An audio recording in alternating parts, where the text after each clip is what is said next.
Hey, what is up guys? Michael from Copper vs Glass. I have recently got back from the launch of the OnePlus 6 event in London, and it's an awesome device. So in today's video, we're going to be talking about everything about the OnePlus 6, the event itself, and importantly, if you should pick one up in the future when it comes out in around a week's time. So let's take a look. So I was lucky enough to actually get my hands on some tickets to the launch event in London last night, and it was really awesome. If you're an original viewer of Copper vs Glass here on YouTube, you will know my brother Barry, and we actually went together. It was a really awesome night that we had there, got some hands on with the device, saw the keynote itself, and also met some really awesome YouTubers like Lou from Unbox Therapy, and also Linus from, well, Linus Tech Tips, and it was really awesome. We had a really great night, and today we're going to be talking all about the actual event itself, the OnePlus 6, and also maybe something else that they announced as well that I personally wasn't expecting. So starting off with the first thing that they announced, and that is the Bullet wireless headphones.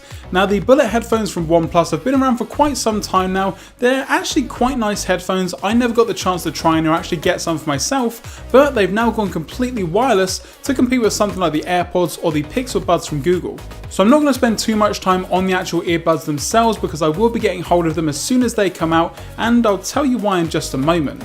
Now in regards to the actual headphones, they've got some really awesome features, the first being dash charging. So OnePlus are known for having really awesome dash charging and fast charging with their devices, allowing you to get pretty much a day's worth of usage in around 30 minutes of charge. Well, that same technology is making its way to the Bullet wireless headphones, allowing you to get 5 hours of listening with only a 10-minute charge. Obviously, in regards to sound quality, we're going to have to wait and see to actually get them to see how they sound, but they do look extremely nice. They've got the Google Assistant built in, and they've also got some really awesome magnetic features to allow you to actually stop and play music, pause music, answer and hang up on phone calls. That again looks really interesting. And the reason why I'm going to be getting my hands on some is because they're only £69 here in the UK, or €69 or $69, so it's really awesome to see what I consider a really low price point for some really awesome wireless headphones. Also, if you were lucky enough to go to the event in London, you can also get them completely free of charge if you purchase the new OnePlus 6. But now onto the main event of the show yesterday, the actual OnePlus 6, which is going to be coming out on the 22nd of May. In regards to the specs, you've got the newest version of the Snapdragon processor, the 845, and you've got the option of either 6 or 8GB of RAM, depending on which model and colour variant you go for.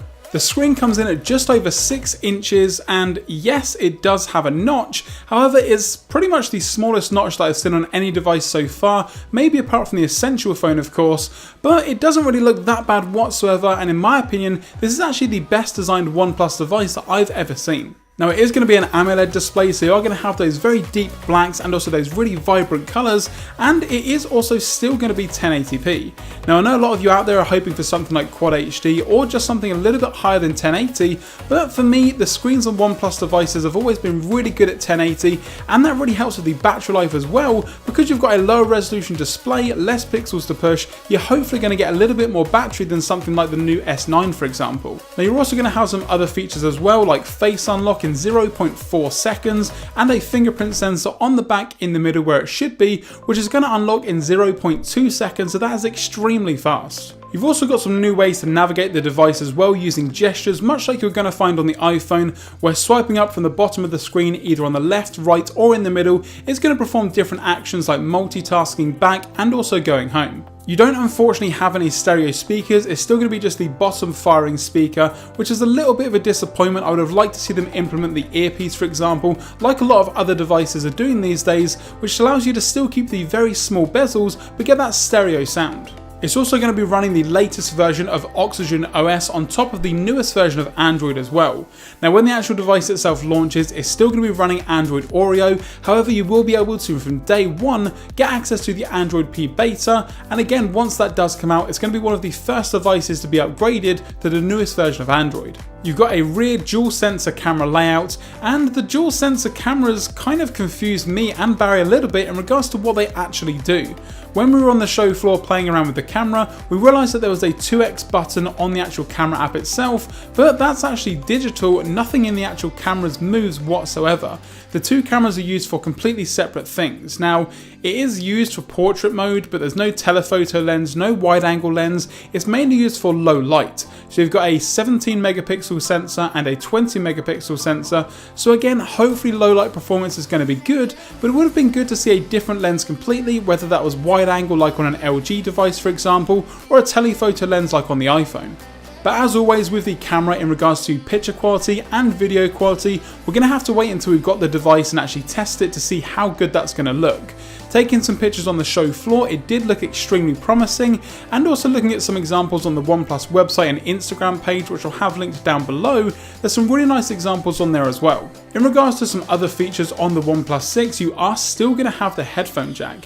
Now they did make a little bit of a joke in regards to the fact that they've announced wireless headphones, and do you need a headphone jack if that's the case? And the answer is yes, and it's still going to be on the device. Now you've also still got dash charging and USB Type-C on the bottom, which is going to allow you to get pretty much a full day's worth of usage in under an hour charge. And just in general, I'm a fan of the new design of the OnePlus 6. At the moment, you're going to have two different finishes that come out on the 22nd of May, a matte black and also a very glossy back, which are both going to be made completely of glass. Now for me, the matte black version looks extremely nice. It looks like the OnePlus 5T, it looks metal, but it is actually a coated glass that looks extremely nice. And the mirror finish, as you would expect and from this video here, does show a ton of fingerprints, so you may want to get a case that is also going to be available when the phone is released later on. There is also going to be a white and gold model, which may possibly be my favourite, just below the matte black, and that one's not going to show any fingerprints whatsoever. Again, made completely of glass on the back, and it is Corning Gorilla Glass 5, which is really awesome to see, but again, with the white finish and the fact that it looks and also feels like metal, you're not going to pick up any fingerprints at all. The gold itself is also very unoffensive. It's not like in-your-face gold, it's very subtle, and it also has the black front as well, so there's no white bezels or anything to distract you from the display experience. But for me, the main thing about the OnePlus 6 is the price that you're going to be able to get it at. The entry-level OnePlus 6, which is going to be coming with 6GB of RAM and 64GB in terms of storage, is only going to be £469 here in the UK. Now for a phone like this with all of the features that I've mentioned, the really awesome display, the great internals and the awesome build quality, in my opinion, it's going to be one of the cheapest phones available for exactly what you're going to be getting. The price does go up though. You can get one for £519, which is going to be the silk white version with 8GB of RAM and 128GB of storage, and they're also going to be bumping that to 256GB of storage if you're that kind of person that keeps everything on their device and hasn't really found out what the cloud is just yet. And that is going to do it guys for this video. Now let me know in the comments section down below if you watched the OnePlus 6 launch event, or even if you were there, and exactly what you think of the brand new OnePlus 6 and also their new wireless headphones. I personally am really excited, and I'm pretty sure I'm going to be picking up the OnePlus 6 as soon as I can, maybe even on day one, so if that's something you guys want to see with an unboxing, first impressions and full review eventually, then leave a like on this video and also comment down below any features or anything you want me to go over in the video so that you guys can get a really good understanding of exactly how good or maybe not good the OnePlus 6 actually is once it launches on the 22nd of May. As always, if you enjoyed this video, be sure to give it a thumbs up down below. And again, if you've got any questions, comments, let me know in the comments section or on Twitter at Copper vs Glass. And if you're not already, now is a great time to subscribe. And once you've done that, turn on the notification bell so that you're notified anytime that I post a new video here on the channel. I'm Michael from Copper vs Glass. Thanks very much for watching, and I will catch you guys in the next video.